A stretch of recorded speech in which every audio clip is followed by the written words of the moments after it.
बिस्मिल्लाहिर्रहमानिर्रहीम। अस्सलाम वालेकुम। सराद रियल एस्टेट एंड विलेज के प्लेटफॉर्म से मैं हूं एडी वागा।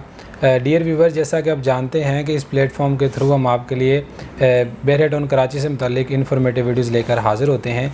ऐसी ही एक इन्फॉर्मेटिव वीडियो के साथ हाज़िर हुआ हूँ जिसमें हम बात करेंगे स्पोर्ट सिटी विलाज के बारे में।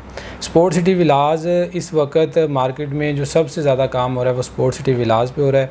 इनकी परचेजिंग को जो है वो सबसे ज़्यादा प्रेफर किया जा रहा है। तो हमने भी ये सोचा कि क्यों ना अपने नाजरीन को इससे मुतालिक जो है वो एक डिटेल्ड इन्फॉर्मेशन प्रोवाइड की जाए।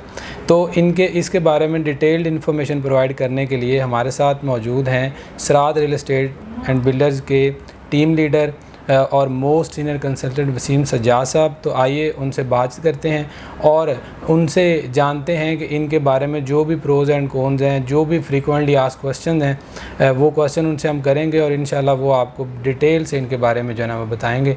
तो आइए उनसे बात करते हैं। अस्सलाम वालेकुम सर। जी वालेकुम सलाम। जी सर, कैसे हैं आप? अल्हम्दुलिल्लाह। अच्छा सर, सबसे पहले अपनी गुफ्तगू का आगाज़ हम इस बात से करेंगे कि अगर कोई शख्स मेन गेट पे खड़ा है, ठीक है, तो स्पोर्ट सिटी विलाज पहुंचने के लिए उसको कितना फ़ासला तय करना होगा, कितने मिनट की मुसाफत है और किस रास्ते से वो जाए तो आसानी से जो है ना उसको रसाई हासिल हो सकती है इन विलाज की? जी एडी साहब, फर्स्ट ऑफ ऑल बात ये है कि जो स्पोर्ट सिटी विलाज की अप्रोच है वो बहुत ही ईजी है। यानी कि बहरिया टाउन में जो स्पोर्ट सिटी विलाज का जो एक मकाम है या इनकी जगह है वो बहुत ज़बरदस्त है। यानी कि मेन गेट से इनको अप्रोच करना बहुत इजी है। ये मेन जिना एवेन्यू पर वाक़ है। जैसे यानी कि बहरिया टाउन का जो सबसे बड़ा रोड है वो मेन जिना एवेन्यू है। मेन गेट से आप जैसे ही एंटर होते हैं तो आप मेन जिना एवेन्यू को टच करते हैं। यहाँ से हार्डली 10 से 12 मिनट की ड्राइव है। आप जब रफ़ी क्रिकेट स्टेडियम के साथ पहुँचते हैं तो आपको साथ ही स्पोर्ट्स सिटी विलाज भी नज़र आना शुरू हो जाते हैं, जो कि एक बहुत बड़ी तादाद में वहाँ पर मौजूद हैं। ये बड़े सुपर हॉट लग्जरी विलाज हैं, लिहाजा इनको अप्रोच करना बहुत ईजी है। Thank you sir. उसके बाद सर अगर हम वहाँ पे पहुँचते हैं तो हमें ग्राउंड प्लस 1 की कंस्ट्रक्शन देखने को मिलती है। बिल्कुल ऐसे ही है। तो सर बताएं कि ग्राउंड फ्लोर पे किस तरह की कंस्ट्रक्शन है और फर्स्ट फ्लोर पे जो है ना वो क्या है और कितने बेडरूम अकोमोडेशन है, इस लिहाज से भी थोड़ा सा हमें। एक्चुअली बहरिया टाउन में मौजूद इस वक्त के जो सबसे बड़े विलाज हैं वो पैराडाइज विलाज हैं। पैराडाइज के बाद अगर मैं नाम लूँ तो वो है sport city villas. Sport city villas की इस वक्त जो मार्केट है वो बहुत ज़्यादा है, इसलिए उसकी फर्स्ट ऑफ ऑल यही बड़ी रीज़न है क्योंकि ये जो विलाज हैं ये 350 गज़ के घर हैं। इसमें बड़ी फैमिलीज़ का जो एक रुझान है वो इस तरफ बहुत ज़्यादा है। अगर मैं इसकी अकोमोडेशन की बात करूं तो इसके जब हम जैसे ही घर के स्टार्ट में जाते हैं तो हमें एक बहुत बड़ी जो पार्किंग है वो नज़र आती है। यहाँ पर तकरीबन 3 से 4 बड़ी गाड़ियों की पार्किंग मौजूद है।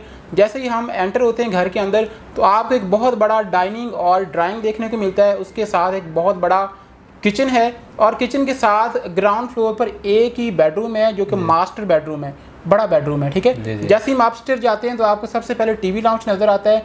टीवी लाउंज के साथ आपको एक बेडरूम, फिर सेकंड बेडरूम और जो थर्ड लास्ट पे जो बेडरूम है वो एक मास्टर बेडरूम है जिसकी बैल्कनी या टेरेस आप देखें तो उसके साथ ही बाहर की तरफ खुलता है। इसके फ्रंट पे जो फर्स्ट फ्लोर है उसके ऊपर 2 बड़े टेरेस हैं जिस पे आपकी फैमिली बैठ के शाम को गपशप लगा सकती है या फिर आपको बाहर का जो व्यू है वहाँ से एंजॉय कर सकते हैं। हर लिहाज इसके अलावा इसकी बैक साइड पर अगर आप देखें तो एक बहुत बड़ा लॉन है जिसमें आप यानी कि फैमिली के लिए एक एरिया दिया गया जहाँ पे आप चाय पी सकते हैं, गपशप या फिर वैसे बैठने के लिए एक एरिया दिया गया। हर लिहाज से ये एक बड़ी फैमिली के लिए परफेक्ट जगह है और परफेक्ट विला है।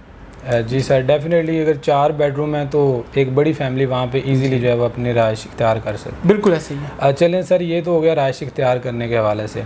उसके अलावा मतलब मजहबी लिहाज से देखा जाए तो मस्जिद, उसके अलावा अपनी सेहत को मेंटेन रखने के लिए पार्क्स, प्ले ग्राउंड्स और ज़रूरत ज़िंदगी ख़रीदने के लिए एक जो हमें शॉपिंग गैलरी या शॉपिंग मॉल की ज़रूरत होती है। तो क्या ये सारी सहूलियात भी वहाँ पे मौजूद हैं या अभी तक उनका स्टेटस भी बता दें, वहाँ पे साइट है या ये सारी चीज़ें वहाँ पे मौजूद हैं और ऑपरेशनल भी हैं? एडी साहब, बहरिया टाउन कराची एक इंटरनेशनल लेवल की सोसाइटी है।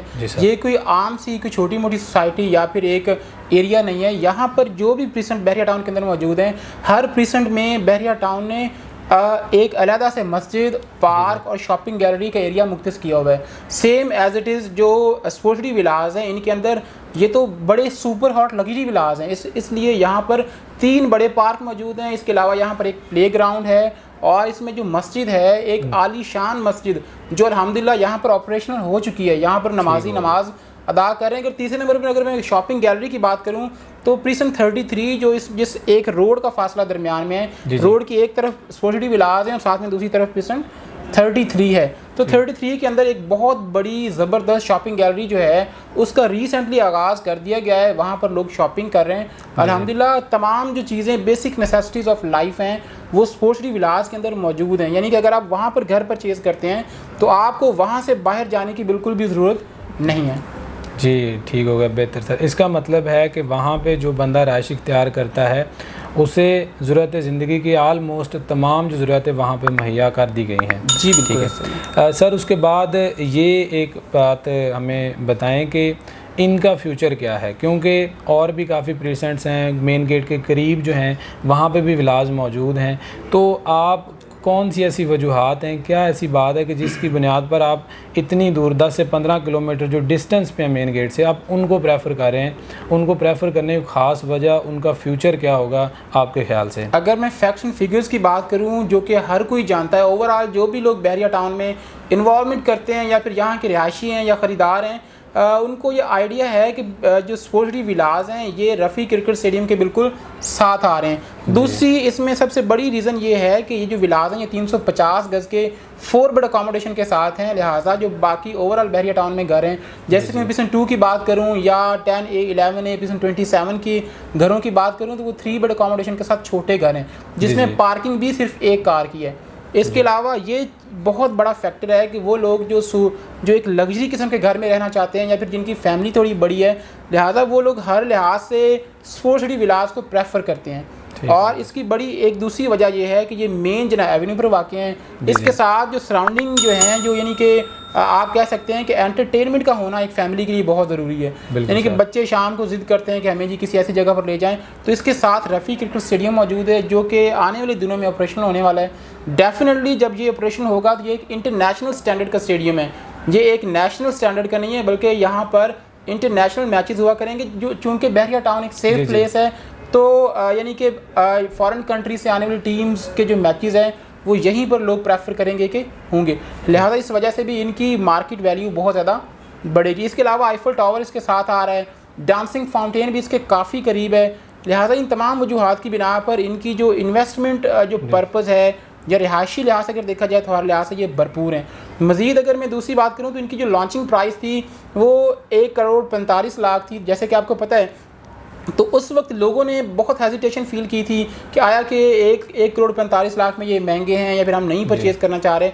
लेकिन बहुत से लोगों ने इस अपॉर्चुनिटी से फ़ायदा उठाया और उन लोगों ने यहाँ पर परचेजिंग की और अब अल्हम्दुलिल्लाह इसके जो रेट्स हैं वो 2 करोड़ 40-50 लाख तक पहुँच चुके हैं। अभी जो मार्केट की सिचुएशन है, मार्केट की सिचुएशन होने के बावजूद ओवरऑल बहरिया टाउन की प्रॉपर्टीज़ के रेट्स में कमी देखने को मिली है, लेकिन स्पोर्ट्स सिटी विलास की जो वैल्यू और वर्थ है इसमें कोई खासा जो आपको डिक्रीज़ है वो देखने को नहीं नज़र आ। लिहाजा इसका जो फ्यूचर है वो बहुत अच्छा है, ग्रैंड फ्यूचर। यानी कि अगर मैं बात करूँ 2 से 3 साल के बाद 2025 की अगर बात कर लें तो यही विला जो आपको 2.5 करोड़ में मिल रहा है इसकी वर्थ डेफिनेटली 5 करोड़ अबव होगी।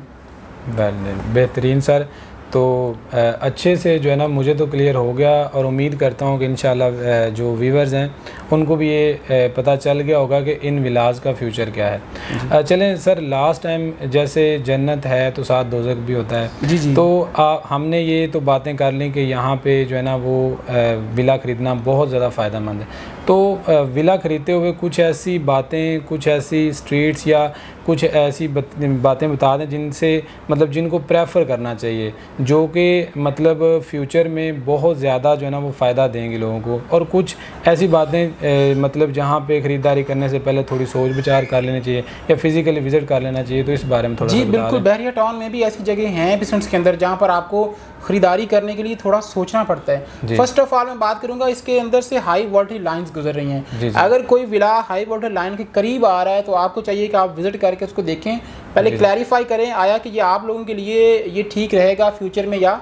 नहीं रहेगा। फर्स्ट ऑफ ऑल दूसरी बात ये है कि कुछ घर ऐसे हैं जिनकी जो सिचुएशन है वो इस वक्त थोड़ी डाउन है, यानी कि कुछ चंद एक घर ऐसे हैं जिनकी कोई दीवार गिरी हुई या इस तरह के मामला आते हैं। तो आपको चाहिए फ़र्स्ट ऑफ ऑल कि आप, क्योंकि काफ़ी टाइम से जो विलास अभी रेडी नहीं है, वहाँ पर लोगों ने रिहाइश नहीं की, बंद पड़े हुए हैं, तो लिहाजा आपको चाहिए कि आप फ़र्स्ट ऑफ ऑल वहाँ पे विज़िट करें। अगर उसकी कोई चीज़ यानी कि टूटी हुई है, वहाँ पर अगर कोई रिपेयरिंग का काम रहता है, हर लिहाज से आपको चाहिए कि आप विज़िट करके ऑन ग्राउंड फिर ही विला परचेज़ करें। विज़िट के बगैर आपको आंखें बंद करके किसी की बातों पे ट्रस्ट करके आपको विला परचेज़ नहीं करना चाहिए। जी सर, बेहतरीन। जी नाजरीन, तो ये वसीम सज्जाद साहब ने बहुत डिटेल से बात की और उम्मीद करता हूँ कि आप सबको कि ज़हनों में जितने भी सवाल होंगे, हमने कोशिश की कि वो सारे सवाल हम सर से करें और उनसे इनके जवाब जो है ना वो लें, और उन्होंने बहुत अच्छे से बहुत डिटेल से जवाब भी दिए। अगर आपका अभी भी कोई क्वेश्चन रहता है, आपके जहन में कोई सवाल है, तो हमारे स्क्रीन पे दिए गए नंबर्स पे आप रब्ता कर सकते हैं। इंशाल्लाह वो सवाल भी आपको बहुत अच्छे तरीके से हम क्लियर कर देंगे। और मज़ीद इसी तरह की इन्फॉर्मेटिव वीडियोस देखने के लिए हमारा चैनल सब्सक्राइब कर लें और बेल के आइकन को दबा लें, ताकि आने वाली हर वीडियो आप तक जो है ना वो बआसानी पहुँच सके। आपसे मुलाकात होगी ऐसी ही एक और इन्फॉर्मेटिव वीडियो के साथ। तब तक के लिए इजाज़त दें। अल्लाह हाफ़िज़।